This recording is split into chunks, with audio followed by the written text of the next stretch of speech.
Un match crucial, je crois que c'est un mot très fort. Un match important, je dirais, pour notre qualification.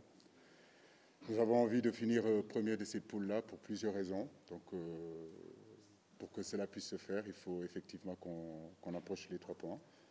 Nous préparons ce match-là avec beaucoup de sérénité et beaucoup de sérieux, comme vous le dites aussi. On a aujourd'hui la joie de retrouver l'ensemble de notre effectif au complet. Ça, c'est très bien pour le mental, c'est très bien pour les choix qu'on mettra en place du fait qu'on a quand même l'ensemble de notre effectif qui est disponible. Donc, je me tue à le dire à chaque fois, à chaque conférence de presse depuis pratiquement plus de 6 ans, 7 ans qu'il n'y a plus de petites poussées sur le continent africain.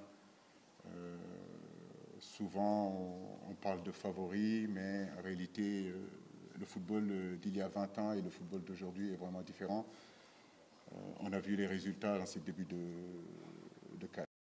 Je crois que le mot d'ordre de ce groupe-là, de cette CAN-là, on avait dit que c'était 3 choses. C'était d'abord la confiance que nous devons avoir, mais cette confiance-là, comme je l'ai dit, c'est à force de gagner des matchs, c'est à force de voyager partout sur le continent africain et de rencontrer tout type de football qui nous donne cette confiance-là par rapport aux résultats que nous avons faits.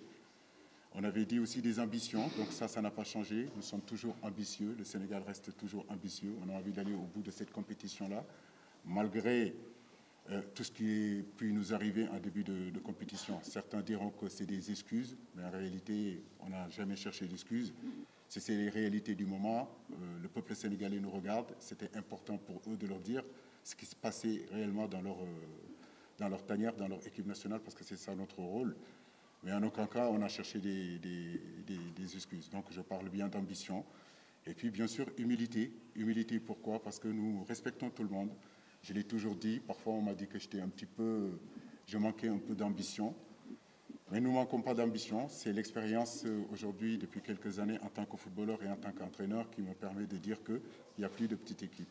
Ces soi-disant favoris que nous faisons partie, et puis ces petites équipes qu'on dit, qui travaillent tous les jours, qui sont cohérents, qui ont aujourd'hui en leur disponibilité, si vous voulez, pendant l'ensemble d'une année, l'ensemble de leurs joueurs. La différence entre le bas et le haut, en réalité, n'est plus aussi conséquent que ça l'a été il y a 20 ans ou il y a 30 ans. Donc, tous les matchs seront difficiles. En tout cas, nous, on a cette humilité-là de savoir que le match de Mali, il sera difficile, il sera aussi difficile que celui de la Guinée et celui de la Zimbabwe. Mais je sens des garçons prêts et surtout vouloir aller le plus loin dans cette compétition-là.